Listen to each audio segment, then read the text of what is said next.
Don Rush here, West Coast Classic Cougar, and today I want to walk you through some maintenance tips on your 1967 to 1968 Mustang and Cougar quarter windows. And most of you will find at this late date that you just spin the crank and nothing happens, or it's really hard. Now, if it is really hard, this one I'm certain has never been oiled or anything, greased, or been apart. This car's got 15,000 original miles, and it goes up actually pretty easy. But intuitively, when I come across old cars like this, I don't even try. I always go like this to help it, because I can just visualize how dry those tracks are. And so just, if yours are giving you some resistance, front ones too, help it, up and down. You'll save yourself some grief and some money. But anyway, let's walk over to the table here. I want to tell you what I'm doing today. A lot of you over the years have been buying my re-chromed quarter windows for 67, 68s, and they came out beautiful. But here's the quandary. Do you remove your rollers or not? At first I thought, we should remove them, because if you dip them in the vat, they look distressed. See how after getting them chromed, they just kind of look kind of tired? And they should look something like this, you know. That was one that was removed and put back on. So at this point, the majority I send on do have the rollers still on them, and they aren't ruined, but they are distressed looking. So we're going to go through the pros and cons of that. One thing I noticed when they come back, and even before I send them, or any old window, here's an old window, these rollers, I can just barely get them to move. That one I can get to move.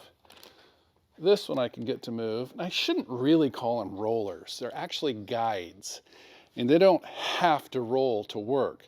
But I do believe they are designed to roll, and as they go up and down the guides and they hit the sidewall of the guides, I think they're supposed to give.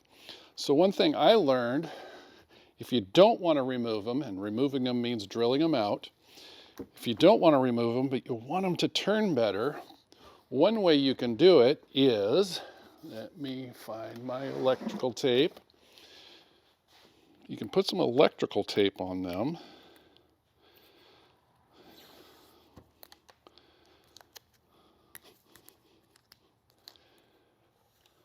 Go around and round them a couple times. Then you can get a 12-point socket, and there's two different sizes of rollers. So today I've grabbed a 15/16 12-point and a 7/8, and you can get your, the big one goes on this one. I can get the socket on there. And where's my impact? Here it is. And I'm going to force it to turn.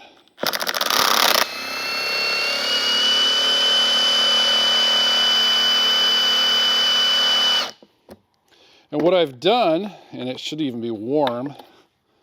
Yeah, it's a little bit warm. Look how nice that turns now. What I've done is there's rust particles in there, and I've broken them free, and they've kind of worked as a, kind of like a sandpaper in there. And now this turns nicely. And then before it goes back, this is just an old used one, before it goes back in there, you need to take the time, and this stuff just gets petrified on this grease. You actually have to scrape it off and get every last bit of it. Then you need to go to your track and do the same thing. And get it 100% clean.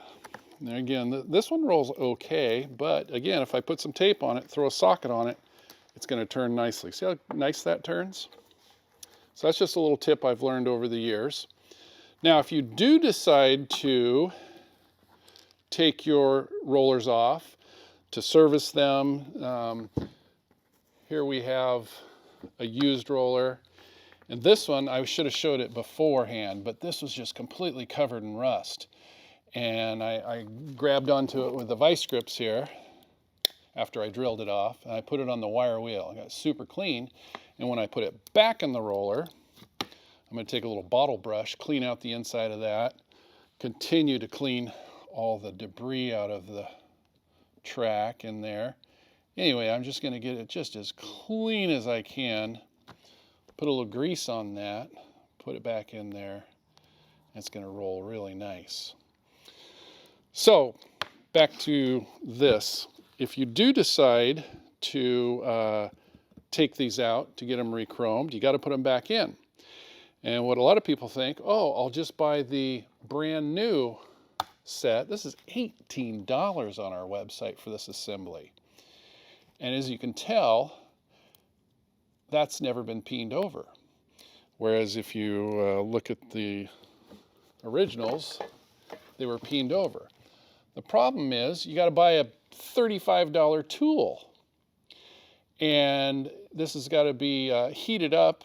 And the process that they heat it up is starts with an A, amalga. Anyway, most of you aren't going to want to heat that up to 1400 degrees and slowly cool it down and get the $40 tool. It's just too much work. So here's my cheat that I do to replace these.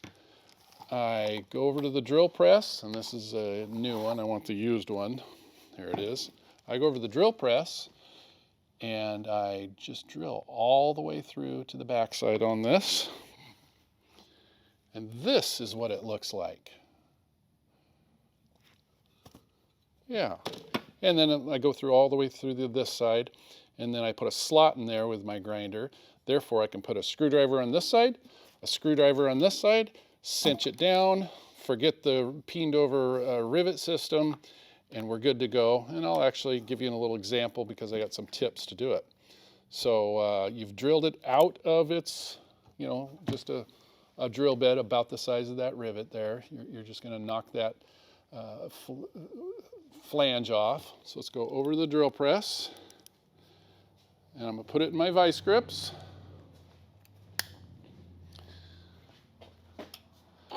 And the key with drilling on a drill press or any drill is keep it lubricated. It's going to be so much easier on your drill bit.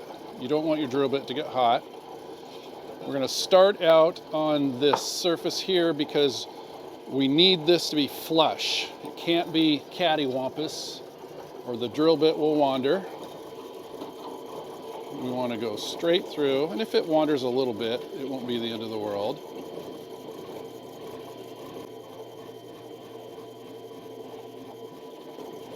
Okay, I've got it started. Dip it again.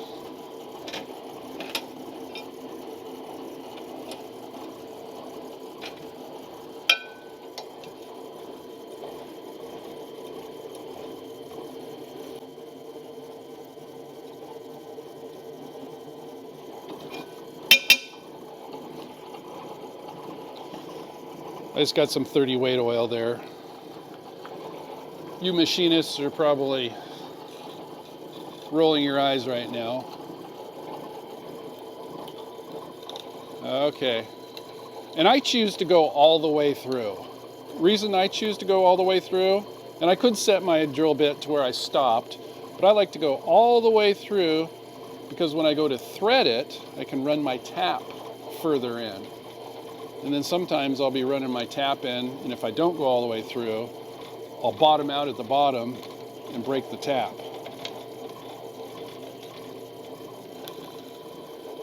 There we go.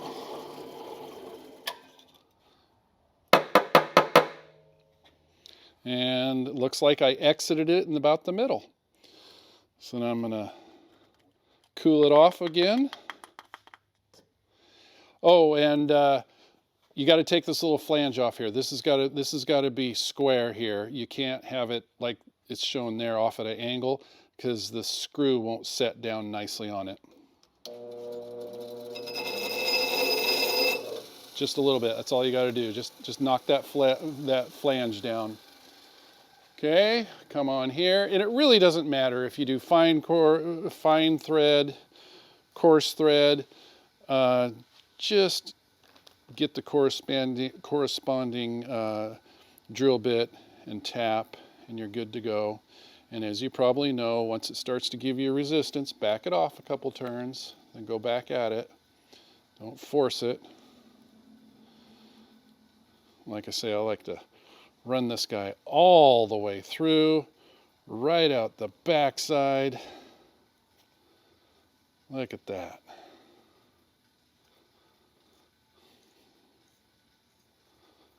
Okay. And again, you know, keep some oil on it. Go nice on your tools. You're less likely to break things too if you got it lubricated correctly. Okay. Now, I want to put a slot there so my screwdriver works well on it.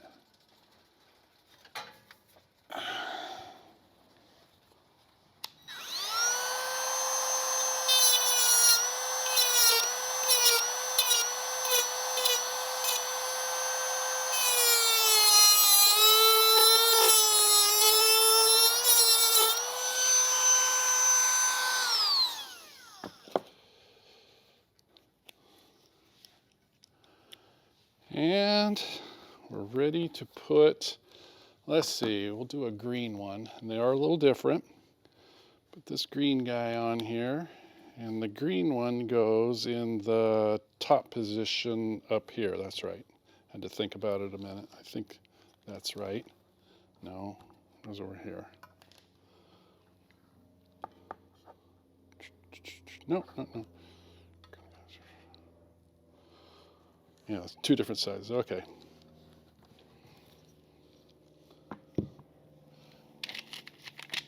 Get a screw. And remember I said you had to grind off that flange. If it sticks up higher than the level of the material here, if it sticks up higher than this, then that screw will hit it and the thing won't seat properly. Now I got to get another screwdriver to go on the other side. Yep. Where am I?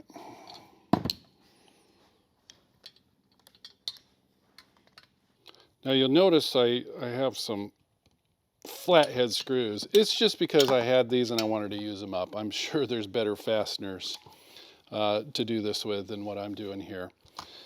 But now I got a pair of rollers that roll and they're firmly in place. I say forget buying the brand new ones where you're going to really struggle to come up with a factory look with this peened over system.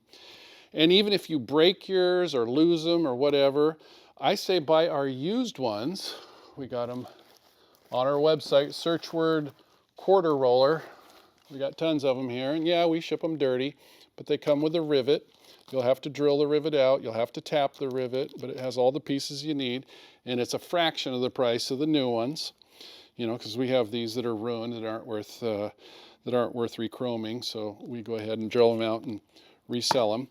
So anyway, that's how you replace the rollers on your quarter window. Also, look at the rust on here. You need to get every bit of that out of there. Get your wire wheel in there, bead blast it, however you can, get it clean. Also, a lot of you, it's too late. You've forced that window crank, or somebody's forced that window crank, and you'll find that this arm is bent. It's just like bent over, sometimes almost to a 90, and you'll see that these rollers here have broken. I say do not buy the Chinese ones off our website for $80-some. Fix your original. I mean, I should be trying to sell you more parts, but your original is actually better, and it's really easy to, and when you get inside, you'll find that's all that's wrong with it, is to bend this arm back. And then these rollers are only like $1. Once in a while, though, from water dripping down in here, you'll find that this stud is completely rotted off. And replacing that stud will be a different video. But for not much money, you can service your quarter windows yourself and just buy these reproduction rollers or these used ones, forget the new ones, drill and tap them, and it's kind of a rewarding job. I mean, these were never meant to be serviced like this. Ford would have just sold you a whole other quarter window frame, you know, but rechroming them and getting them working perfectly is kind of a rewarding thing. And pretty much every one of these old cars needs some maintenance back there. So you people that are machinists and you people that have done this, you got some tips that I left out here. You got some better ideas. Please, in the comments, tell me what fasteners you find the best, or what you found works the best, or what didn't work, and that'll benefit other people if you want to share. So thanks for watching.